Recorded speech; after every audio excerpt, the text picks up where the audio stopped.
大家好啦，又係我阿玲啊。咁而家呢，喺嗰個港記度食早餐，食粥啦，因為有啲唔舒服。咁好啦，嗱我 show 過去我食乜嘢啦嗱，我係食呢個菜乾豬骨粥個清茶就免費嘅。好啦，咁個粥幾多錢啊？我 show 過去啦22蚊，係啦。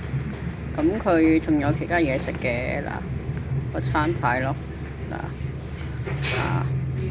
咁呢個港記粥店呢，佢個價錢係好便宜，即係好平民化咯。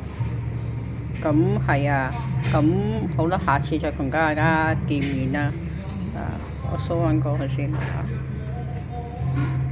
露咗少少樣唔緊要啦，下次再見，拜拜。